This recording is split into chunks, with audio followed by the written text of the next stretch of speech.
All right, folks, Democrats win the House, and of course, new members are going to be sworn in come January, and that's going to be an issue when it comes to who is going to be in the House leadership. Now, of course, Congresswoman Nancy Pelosi is doing all she can to make sure she has no challengers.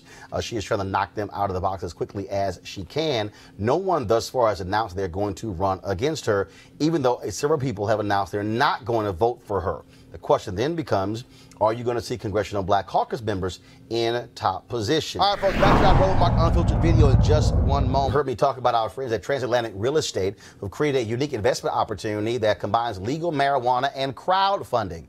Now, let this sit in for a second and think about the growing momentum around legal marijuana in this country. It's been all over numerous ballots. Of course, we know it's legal in a number of different states, and now, of course, you can be an investor, and there's never been a better opportunity to get in the game. Now, as markets grow, it's harder and harder to get in, which means that you might have to spend millions or billions just to do so.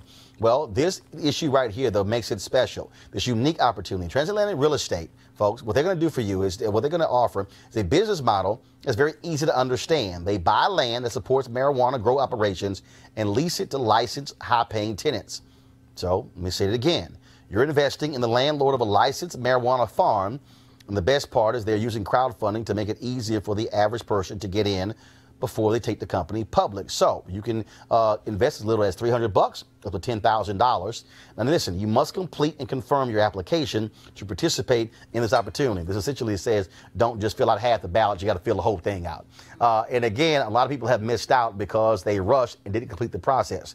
So simply go to marijuanastock.org. If you want to invest, go to marijuanastock.org. You certainly want to get in the game and do it right now. Now back to your Roland Martin Unfiltered video. Now, there's never been an African American who's ever been in the Speaker of the House position or the House Majority Leader's position. You have had two African Americans who have been in the whip position. You, of course, had Bill Gray, the late congressman from Pennsylvania, who served in that job, and also Jim Clyburn of South Carolina. He has announced he's going to be running for his old position. We are going to see Clyburn here later, I think later this week. And so, and also New York's Hakeem Jeffries and California's Barbara Lee are running for the powerful chair of the Democratic caucus. And joining us right now is Congresswoman Lee. Congresswoman, how you doing? Thank you. Glad to be with you. I'm doing great. First and foremost, one of the things that we have heard from so many different people is that they feel as if that the Democratic leadership is far too old. When you look at Nancy Pelosi, Steny Hoyer, Jim Clyburn, you talk about folks who are 78, 77, 79 years old. I've even heard people say, wait a minute, Congresswoman Barbara Lee, you're 71. And so how do you answer critics who say that the House leadership should be younger? Well, the way you answer them is, one is, I think everyone you mentioned, including myself, continue to fight to build a bench to make sure that newer members are put in key positions.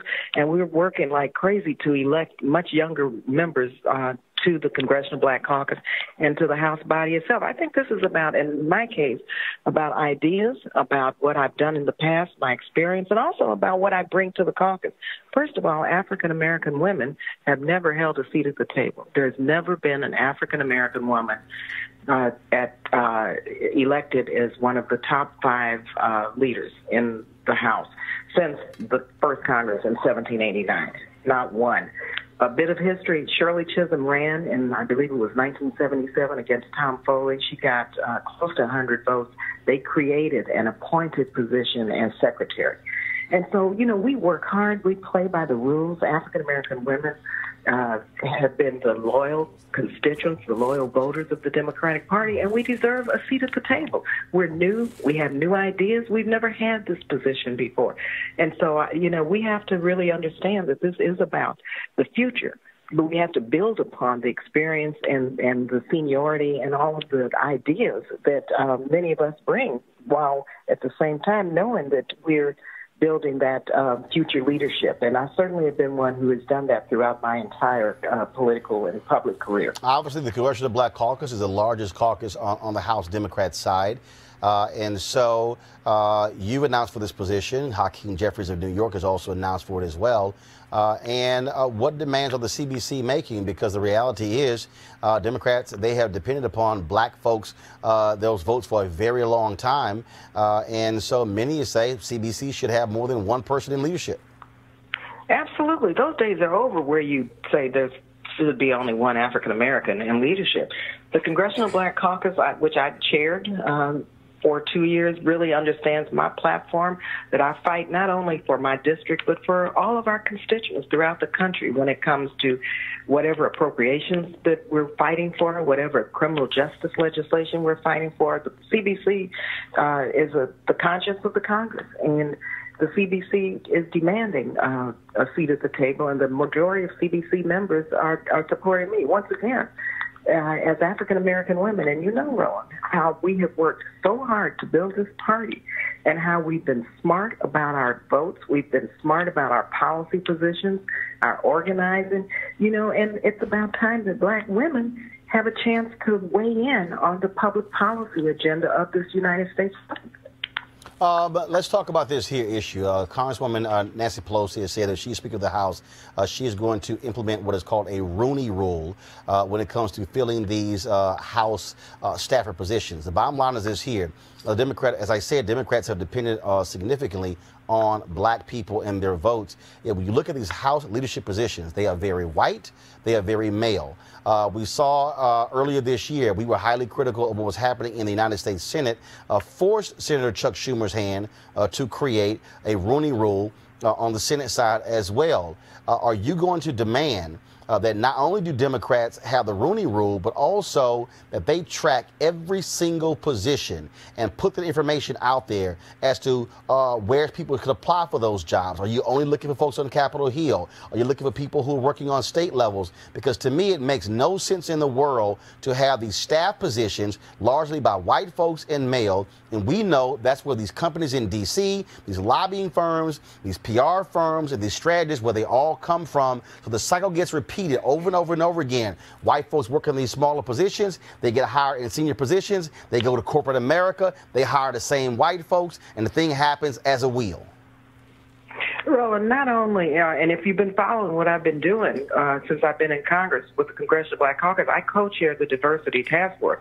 Not only am I going to demand, I've been the impetus behind all of this. And the Appropriations Committee, for example, on which I serve, I wrote into the appropriations bill that we had to do this. And so, yes, I'm going to continue to fight to demand this. And also, I've been working on this issue as it relates to racial equity in the tech sector as well as at the DNC. And so when you look at my record, I've been doing this, and I'm going to continue to do this. We're finally beginning to break through, and I'm going to rev this up in a big way. Remember now, also, I was a chief of staff, and there were very few African Americans on Capitol Hill when I was chief of staff to the late my mentor, Congressman Ron Helms. There were very few African American women on Capitol Hill, and I've been fighting this battle for young African Americans to be able to break through into key positions, to be hired, to be promoted on Capitol Hill, and I'm going to continue to do that. That's who I am. That's part of my history. All right, Congresswoman Barbara Lee. All right, we surely appreciate it, Congresswoman. Thanks a lot. Okay, thank you. All right, they want to go to my panel here. Again, this is, for the people who are watching right now, they might say, okay, you know what, this is inside politics. No, this is about money. This is about wealth creation. Everything. This is about opportunity. And what people have to understand is the people who work in junior positions on Capitol Hill and junior positions in the White House then ascend to senior positions. And then when these firms in D.C. are looking to hire people, that's exactly who they're hiring. They're looking to see who was the head of the committee or the chief policy person on judiciary, on ways and means when it comes to tax policy, when it comes to environment. All these positions that come out of there, and black folks not only have been locked out on these Capitol Hill positions, we then get locked out of these positions in these major firms, and what happens is they hire somebody and say, okay, your job is now to hire your whole staff. Well, who do they hire? Same white folks. Exactly. That's right. I agree with Congresswoman Lee. Black women, black Democratic women have been extremely loyal to the Democratic Party, and they have not been rewarded, and I think they should be. I think Pelosi and Hillary Clinton are of the past, and I think that the Democratic Party is looking for a fresh, new excitement. That ain't gonna happen. Well, I think. I mean, first of all, it's not. One of the reasons it's not gonna happen because at the end of the day, those who are in leadership, it points to can you raise money? Have you accrued favor and things along those lines. But black women have it's been very faithful to the Democratic Party. I understand But that. that's But my why point it's, is, black women are also going to make it possible for her to be the Speaker of the House. Because, Right. again, who votes she's locking up, that. Also, other groups have been out there also urging their folks. Emily's List, AFS-CME. All those folks have been urging those folks to back Pelosi when it comes to these issues. But even if Pelosi becomes Speaker of the House, it still will be putting the pressure to say, no. Y'all going to hire some damn black people for these jobs. Right. And people need to understand that Barbara Lee has something very special, and that's her vision. Because she's been out there and has voted the right way when nobody else saw it and understood it. So she has a lot going for her when it comes to her leadership qualities. Also, for those of us who actually walk that hill, let me tell you, it matters who's in those positions, in those staff positions. When we are trying to lobby for different kinds of legislation, when we're trying to lobby for different kinds of fact findings, all of these things go to if you're talking to a person of color, and oftentimes you're not. And they don't know who to talk to. They go to and talk to people who know nothing about the black community, So it's ridiculous. And the same is true of the Asian and the Latino community. We all have this problem.